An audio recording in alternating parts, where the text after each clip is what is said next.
The Awlus is without a doubt the coolest bird of prey in all of Thra.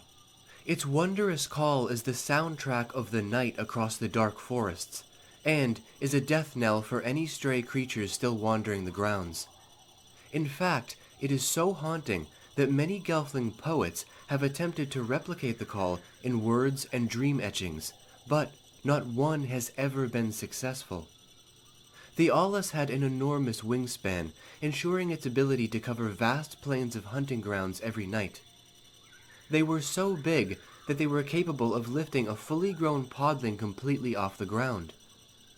Covered in dark purple satin plumage, with huge bright reflective eyes, it was a formidable, beautiful hunter, as they were even able to fully rotate their necks by detaching their neck bone from their skulls. Although deadly and mean in appearance, the baby Awlus was actually incredibly cute, with much larger eyes and awkward feathers. Very interestingly, this sometimes caused Gelfling to adopt them as pets, completely unaware of their vicious nature. So what could be better than one Awlus? Well, another one of course. Thankfully, the beauty of Thra was gracious enough to give us two different types of this amazing creature. The diurnal cousin of the Awlus, the Sharp Owlid. As their classification indicates, the Sharp Owlid was the daytime version of this bird, sharing many of the same traits, but with much brighter, flamboyant plumages of vibrant blues and yellows, and a much higher and more melodic song, which is very sweet to the ear, unlike the owl's death cry. They nest high up in the mountain tops outside of Harar, and are known for flying into such incredible altitudes that their talons and feathers often become coated with frost. As they grow, the Sharp Owlid actually sheds and regrows its beak several times, with the new beaks developing a golden sheen, which is often mistaken by Gelfling treasure hunters as gold. Truly unique and exquisite creatures. We all remember the Bovart from the Age of Resistance.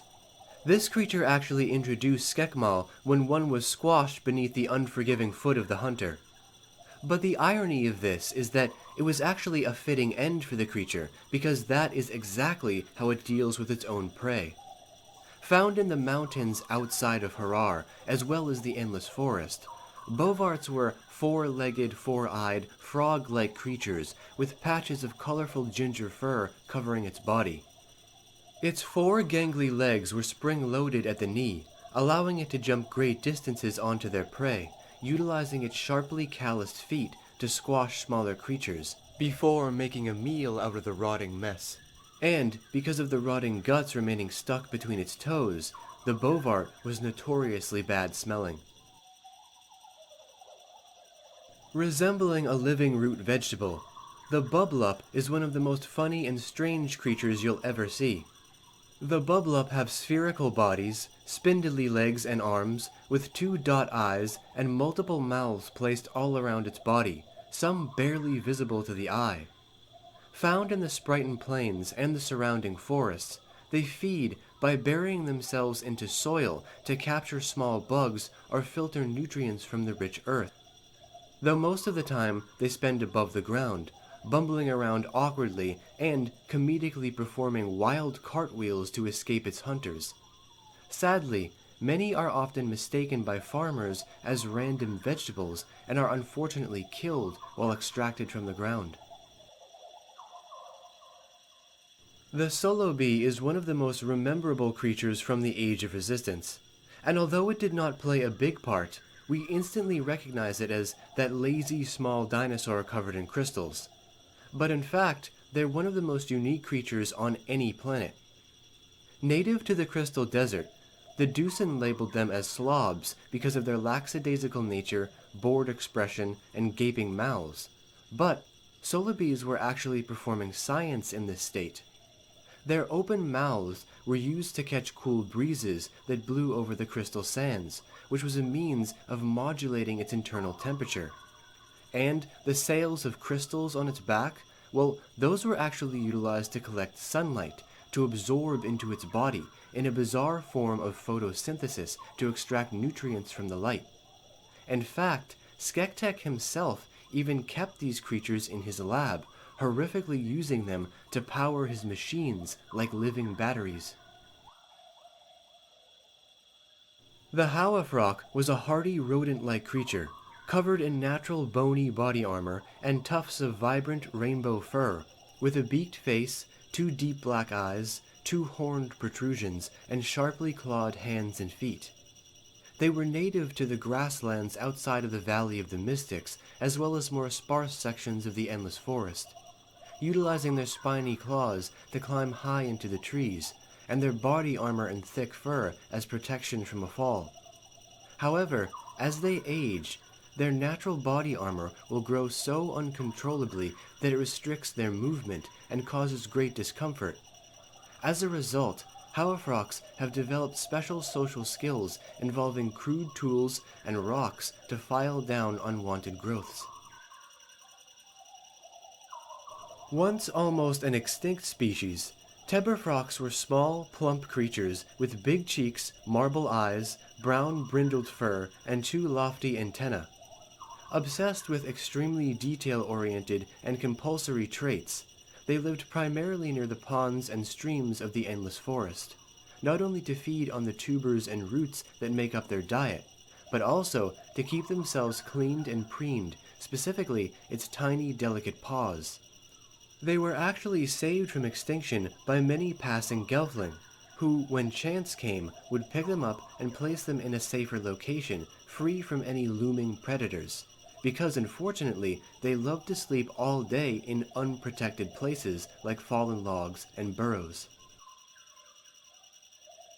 Resembling a large praying mantis and harboring some of its attributes, the Ipsy was a graceful dark green insect of the Endless Forest that walked on its hind legs.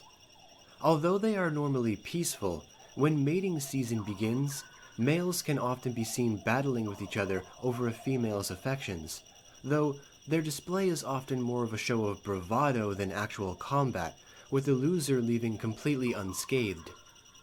The winner, however, is not so lucky. After mating with the females, they are gruesomely pulled limb from limb by their brides and left to die in pieces. Interestingly, Stonewood children would often collect 2 males to stage battles for entertainment, and once a victor was named, they were sure to release both back into the wild. Remember that scene in the Dark Crystal where the plant gets up and walks away? Well, that was a Drumler. Although Drumlers appeared to be moving plants, a single Drumler was actually no bigger or heavier than a blade of grass.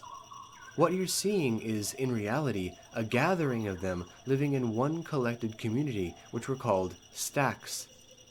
They stayed hydrated and gathered their nutrients from keeping their roots, or feet, submerged into the marshland waters, which was their native home. And whenever they needed to find fresher bodies of water, they would simply uproot and move all together as one across the surface. Unfortunately, these stacks are often used by the Drenchen as land markers, but due to their frequent movements, the Drenchen sometimes find themselves lost in their own swamp. Let's conclude today's video with a bang, or rather, a giant gulp. Much like the thrushpogs, Gobbles were another life form of Thra, consisting of various connected colonies stretching all across the forest, and would share their gathered nutrients with the less fed populations. Gobbles were small, ball-headed clusters of plants which could utilize their wide mouths to literally mulch their prey. They achieved this vicious power by means of rows of needle-sharp teeth which all spun in opposite circular patterns, with each independent from the next. This created a sort of blender effect, which could turn any unsuspecting creature into a pulp. Thankfully, though, Gobbles were anchored in one place, perhaps the Will of Thra, so active hunting was not an aspect of their lives, and because of this, they could survive for a very long time on only small amounts of food.